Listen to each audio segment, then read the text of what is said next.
Muyzers, Visual Effects Supervisor and Partner Image Engine. Hello, Peter. How you doing? Hi, Sean. How are you? I'm well. Excellent, great. And I also have with me Maurice Patel, Senior Industry Marketing Manager at Autodesk. Hey, Maurice. Hi, Sean. So in case you guys couldn't tell from the garish wallpaper behind us, we're actually sitting in Vegas at Cave/Autodesk University this year. And Peter actually has a session coming up later on in the day where he's going to be talking about all the fantastic work that Image Engine has done on the movie Elysium. And we thought we'd hold a bit of a Google Hangout just to have a little more kind of frank and informal conversation about the entire production. So why don't we dive in first? And Peter, if you could just maybe for the random weird person that showed up to this Google chat and that's never seen Elysium, give just a really brief kind of concept on what the movie was about. Well, obviously, spoiler alert aside, the movie really plays the odds in the world of the poor versus the rich, and perhaps is trying to take a closer look at the divide between the poor living on Earth and this utopian world out there called Elysium that was built by the super rich. And so the story plays between those two worlds where people are trying to get to the surface of Elysium because on Elysium everything is perfect. You can live in beautiful mansions, there's no pollution, there's plenty of food, and most of all, there's plenty of medical care, while on Earth people are sick and dying. So that's kind of really the attempt, and we have our hero played by Matt Damon, who is trying to make the world in general a better place. So I guess the first question I'd like to start off with is just how did you guys get involved in this project? I mean, it was a pretty big film project, and obviously great director, great work. How did you get into it? So myself and the team at Image Engine, we reteamed again with Neil Blomkamp after we'd worked with them on District 9. And so in 2009, while we were filming District 9, we were already discussing with Neil this new movie that he was thinking about called Elysium. And at that time it had, it was an early draft. It was a very different movie at the time, and obviously, this is a creative process. So as you talk through the story and work things out, the actual story evolves. But as of 2009, we started discussing this project with Neil, and it was going to be very different from what we did on District 9. District 9 was ultimately aliens in a live action environment. We had to put in digital helicopters, the mothership, and a variety of other effects in the film District 9. But when Neil started describing what he wanted to see in Elysium, it became clear that it was a huge challenge. He was talking about this world out there in space that was to become an entire visual effects, all CG environment, as well as multiple vehicles, mostly spaceships, that would have to fly around or travel between Earth and Elysium, as well as digital droids that would be performing various duties on both on Earth and on Elysium. And also the scope of work, just the amount of shots, was about 3 times as much. Like on District 9, it was about just over 300 shots for Image Engine, and now we're looking more around 800 or 900 shots. Now, that kind of leads to the question that I always like to ask is, when you first kind of really dive into the project, obviously aside from the pure number of shots, were there things about this project that just, it's like, oh God, how are we going to handle that? Or what were the things that you immediately looked at and go, okay, we got to figure out how to best do this to get this job done?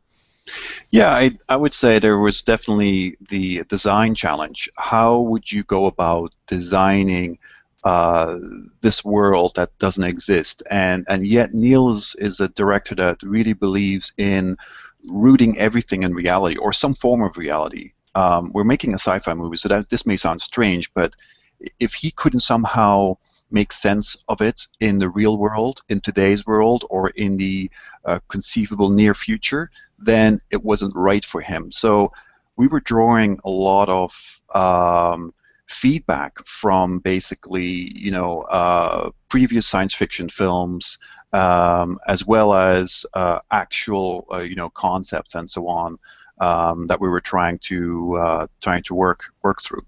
So I would say that the concept work took about 6 months after we wrapped the majority of filming on Elysium, and then Image Engine created its own internal art department to really start that process of designing the world of Elysium.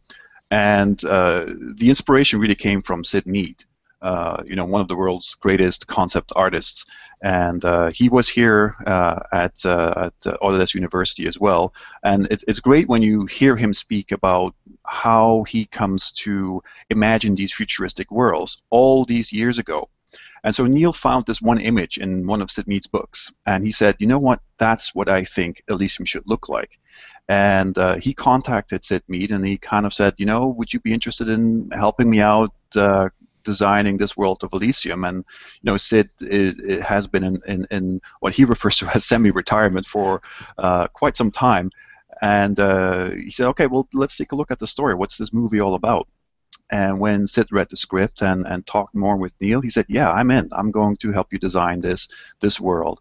And that was inspirational for everyone, for all of the artists working at Image Engine and the other studios. And so I think that's where it really started, is from that one Sid Mead image from his book, and then we were using Sid Mead's concepts to further flesh out what this world would look like. And I do love how Sid Mead says the word retirement, and yet from what we saw of his talk, it looks like he does more work in his retirement than everyone else does in their lifetime. It's like, that's really, right. That's retirement, is it? Okay. So one of the other questions I have around Elysium itself is, how much effort did you guys go to kind of maintain a certain amount of reality, like physics reality, or just the reality of that station itself? Because obviously Neil was asking for it to be grounded visually, so it felt real, but how much did you really think about, will this work? Yeah, early on, I mean, you talk to Sid and you have that image in your mind. So the second question you would ask yourself as well, is this believable? Is this something that the audience, when they go and see the movie, will they buy into this floating space station out there? And Neil had stumbled upon this video from NASA from the 1970s, actually, in which they were predicting by, I believe, 2012, so that there would be a giant wheel floating in space that had 4 spokes and central hub, and it would rotate at a certain speed so that it would create artificial gravity. And within that wheel, you would actually have a habitat, not too dissimilar to 2001: Space Odyssey.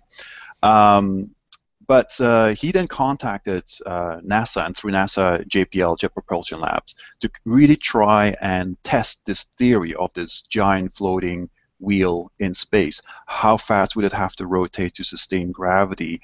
What other attributes should it have in order to sustain life on this planet? So he got some really good feedback from those guys, and at some point you have to take some creative liberties to make the story work, which is what he did. But in theory, when you think about it, I think the biggest change from what JPL had recommended to him, they said, yes, this could actually work. If we had the technology to build it, it would have to rotate at this particular speed, and it would also have to be entirely enclosed to ensure that air pressure was maintained at all times.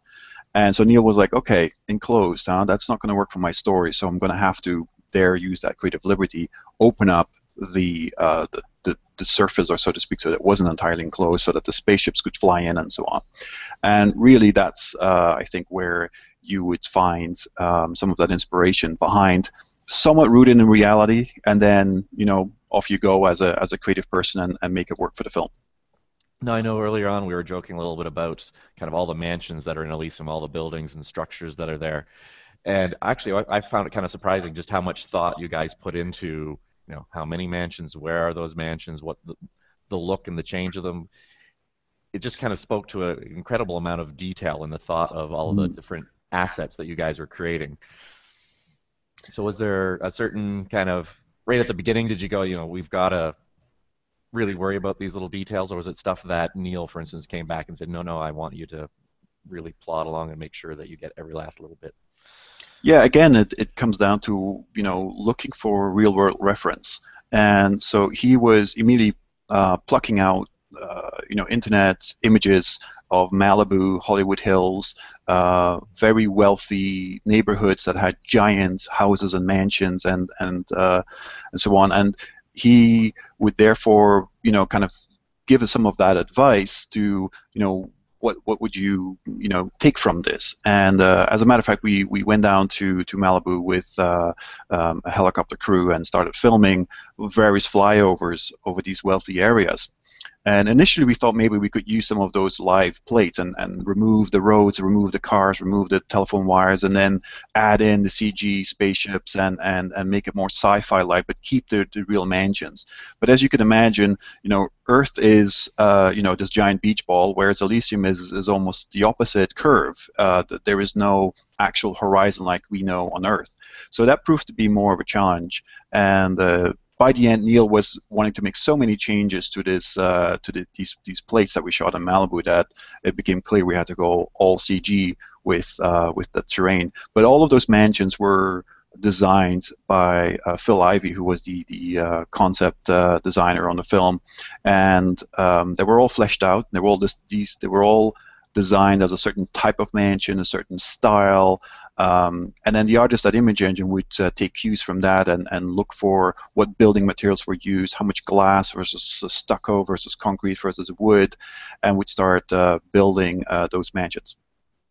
I love that you guys went so far as to plan for the fact that, okay, some of these mansions are empty because the people on the Elysium are having children. They have to have homes to live in at some point. Mm-hmm. Was kind of a nice touch to be able to actually be thinking about stuff like that as you're putting it all together.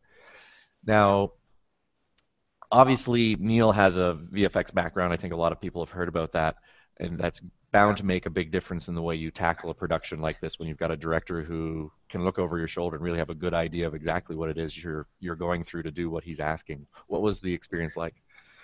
Well, it's good news and bad news when your client actually, or the director, knows about visual effects. It's bad news because you can't get away with anything. You can't bamboozle him in one way, shape, or form. So you really have to make sure that everything you do, it makes sense to him. And the good thing is that you don't need to explain it a lot. He can see a gray shaded model and kind of understand where it's going. And he can then therefore just look at the shape and the form and give modeling notes. Many directors will get focused on it. Well, it's gray, it's not ready, like I can't give you feedback. Show me when it's finished and then I'll give you feedback. But the visual effects process requires a lot more detailed feedback early on and as you go through those design stages. So for him to understand all the stages of 3D modeling, texturing, rigging, animation testing, and understanding what's finished and what isn't finished. Because I can say to him, okay, look at this animation test, but don't look at the quality of animation, but just the broad strokes. This is how fast the droid can move. Or look at this time, like if he turns his torso to the left, he can't, reach this his weapon, for instance, because there's a collision with the shoulder or something like that. He would get that. And then, we would get that feedback right back to the artist. So that's a huge advantage of having a director who really understands that process. So, Peter, you actually took some really interesting, innovative approaches to creating visual effects, which combined the real-world production in terms of shooting things live on set and combining with the visual effects.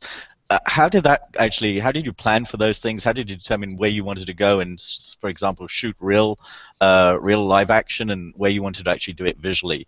For example, some of the things that you did around the flying hovercraft and how they landed and things like that. I thought that was very interesting. I was just very curious as to how you determined what you wanted to shoot practically and what you wanted to do digitally. Yeah, we adopted a process during District 9 that was called rotomation, in which we filmed the actual actors in gray suits, and they were the performers of the aliens in that movie. And so Neil, as a director, was able to actually steer the performance on set, as well as the camera crew knew exactly where the so-called alien was going to be in the shot.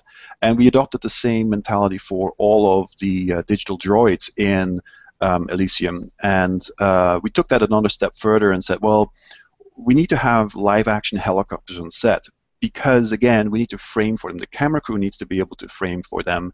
And also the dust interaction. We were shooting in the world's second largest dump in Mexico City, and it was a very dusty and dirty environment. And Neil wanted to see that interaction of this helicopter touching down in this environment and dust swirling around.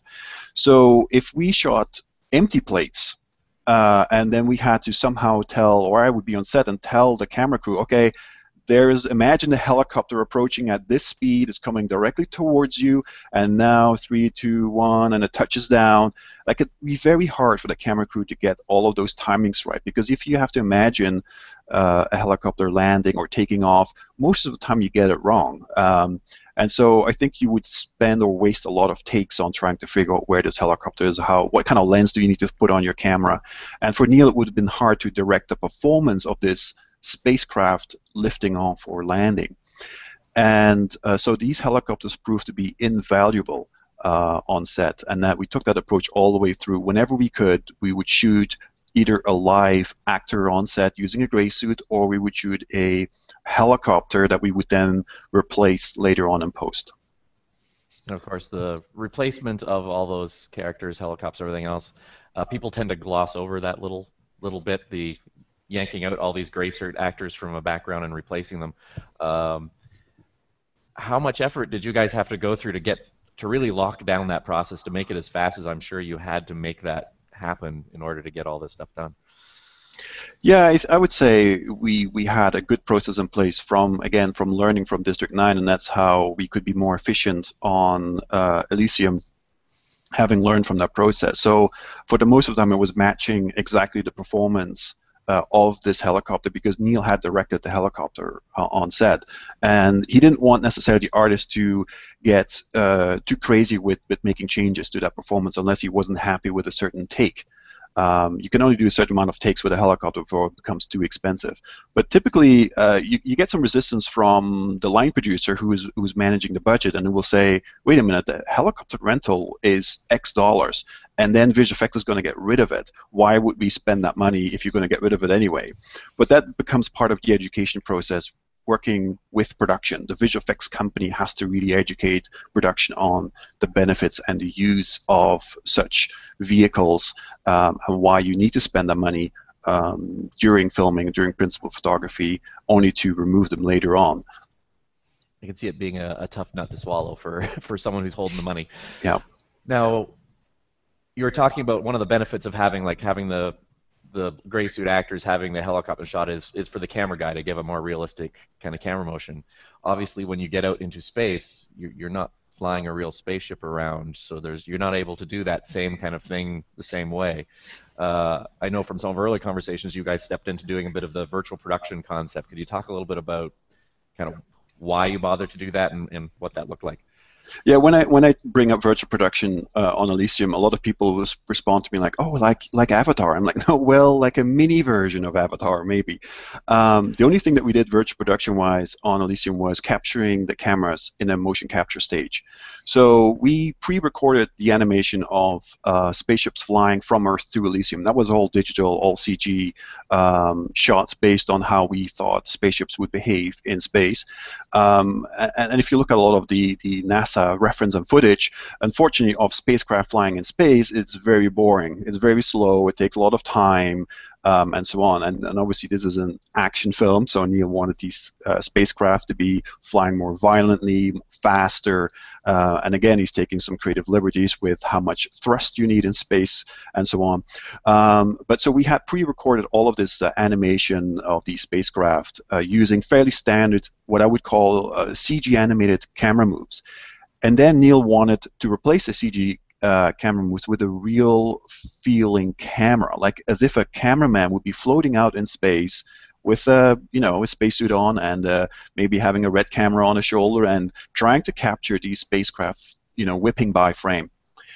And so we went out into the motion capture stages and had a virtual camera that we would then have a person who can operate a camera in real life, and he would then try and follow these spaceships flying by frame, and you would get these little details that you otherwise wouldn't capture by simply animating it using keyframe animation. He may overshoot, you know, the move a little bit, or you might have a tough time finding the spaceship in this vast space. Like, they're so tiny when they're far away, and so you get these little imperfections that a real cameraman would have as well if you were to able to film this out in space.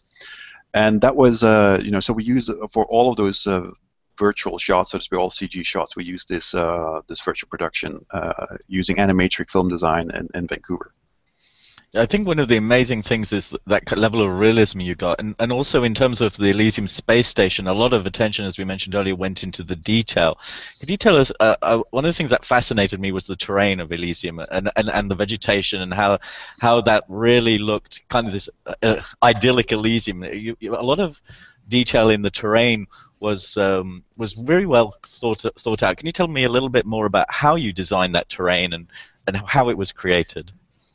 Yeah, so early on Neil said, you know, this has to feel like Malibu or Hollywood Hills. You know, that's the feel, as if we're flying over those kind of areas. And at the time, Image Engine had their hands full with, you know, a lot of other work. And so I looked at another studio to help us out with just building the terrain.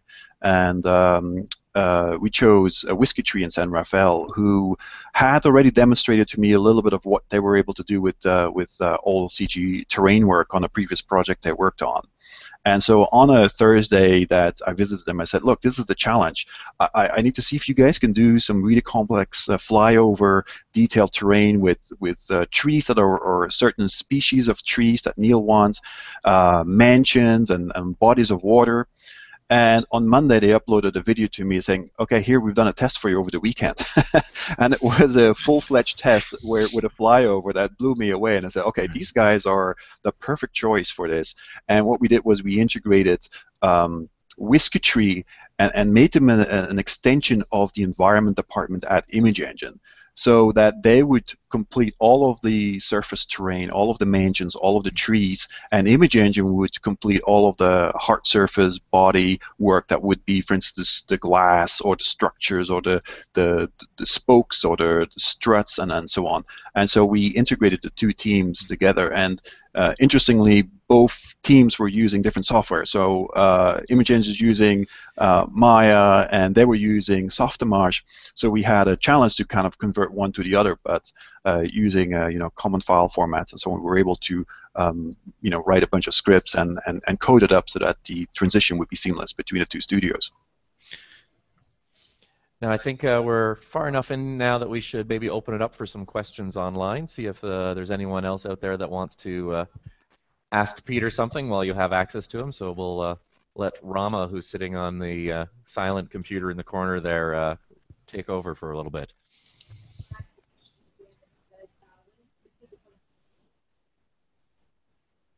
Sorry, could you repeat the question? I think it's you can pre-order it now, and it will be out December 17th. It will be out in the stores. Can you talk a little bit more about motion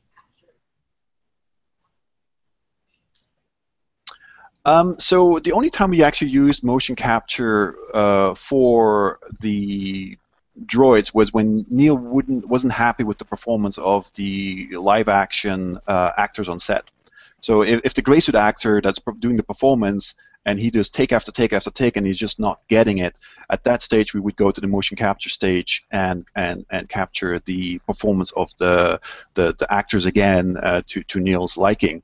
And as I mentioned earlier, the other motion capture that we used on the show was to capture the virtual cameras.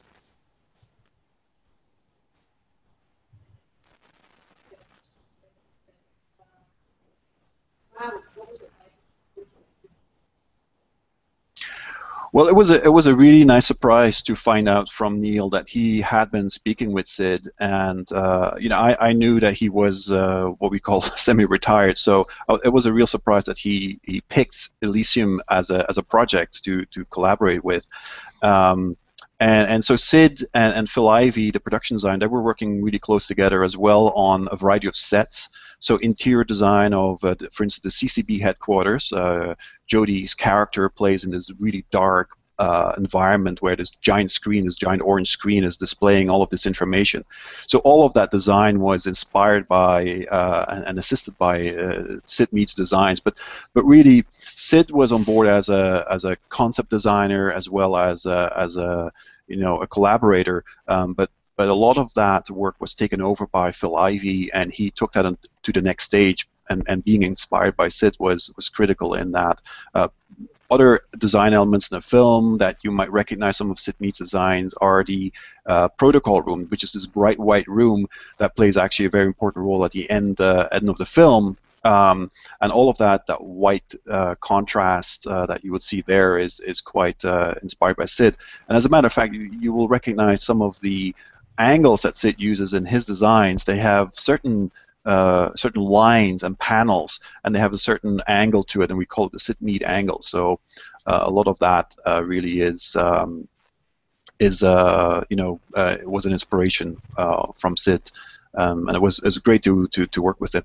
A little while ago, we actually visited the studio, Image Engine, and we showed him some of the finished work and so on, and he was just blown away by how his vision actually came to life. And it was we were very grateful for his visit.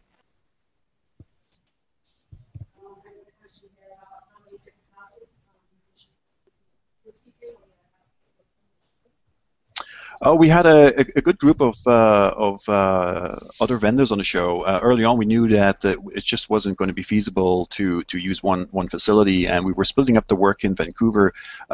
We were using the Embassy VFX in Vancouver. They did a huge body of work on this film, as well as the Moving Picture Company and Method Studios in Vancouver. Obviously, Animatrix Film Design for all the motion capture work that was done on that, as well as Whiskey Tree and San Rafael and Industrial Light and Magic took on a monster shot as well, which is the I'm not sure if you remember the shot in the film where we see the future of Los Angeles. It's a flyover of Los Angeles, which is just overcrowded by people, and that was a shot that ILM did for us.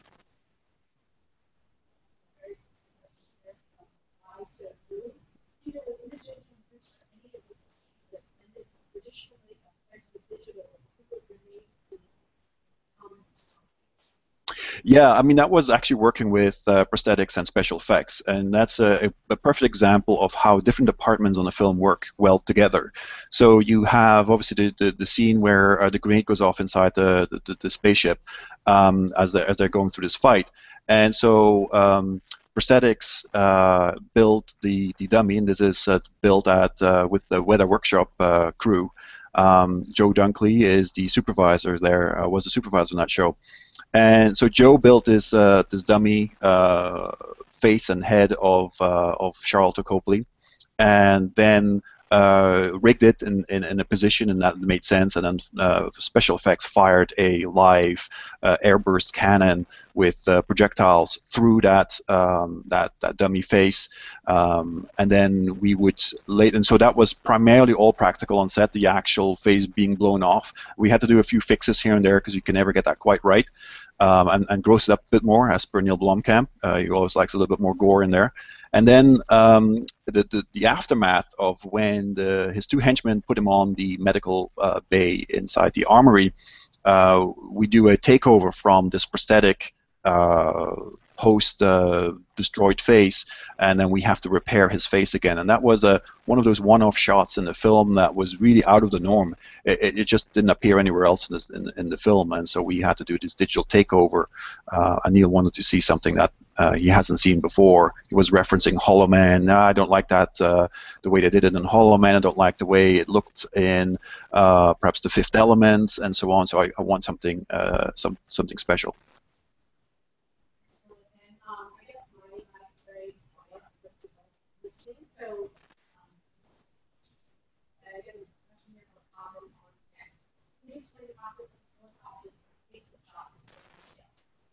Repeat it again.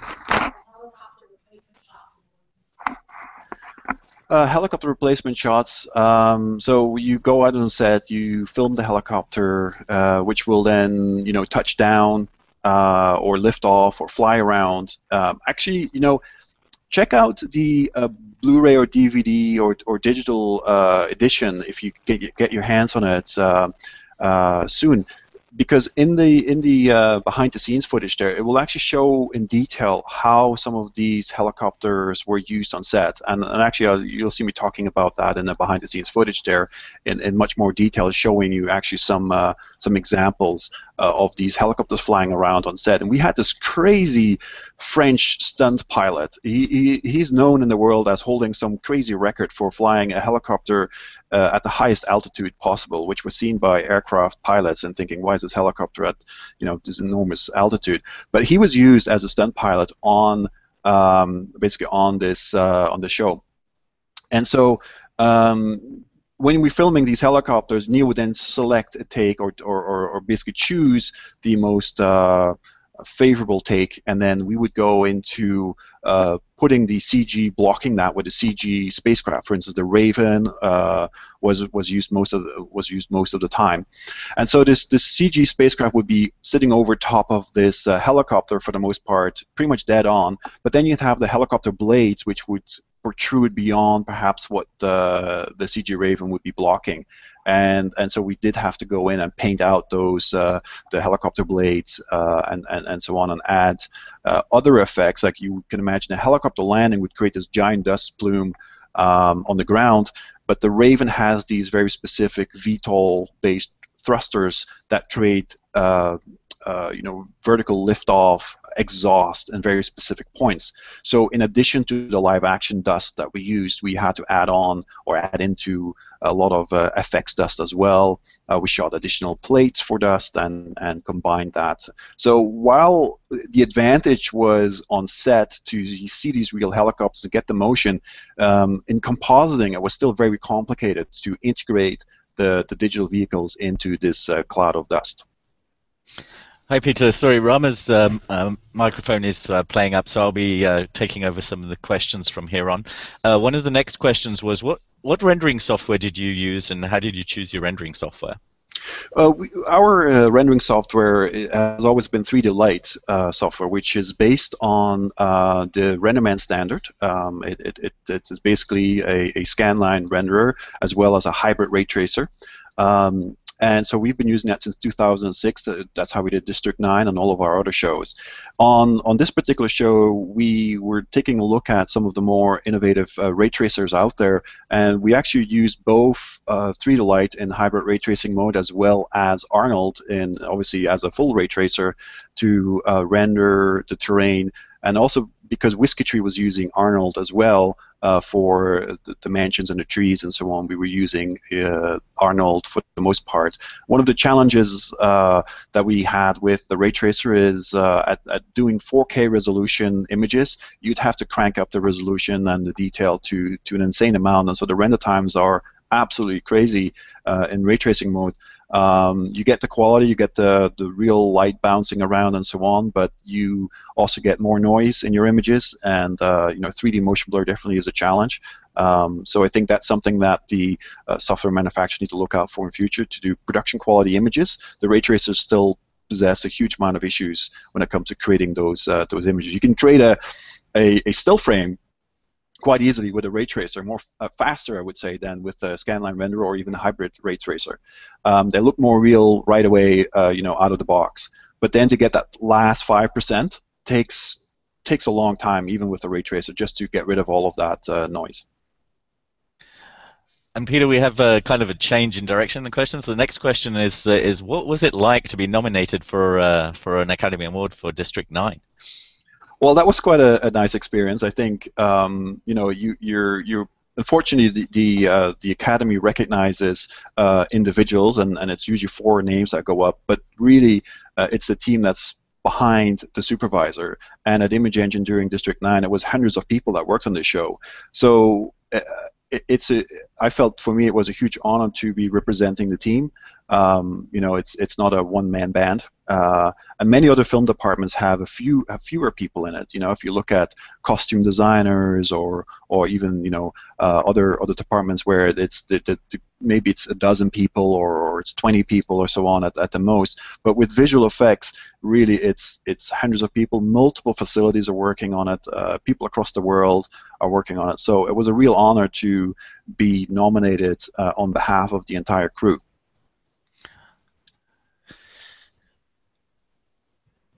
And the next question is, what is Image Engine working on next?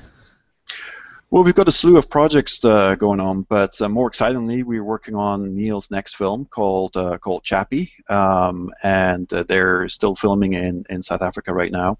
And so that film is something that we're working with Neil on next year. And the next question is related to the part of the compositing process.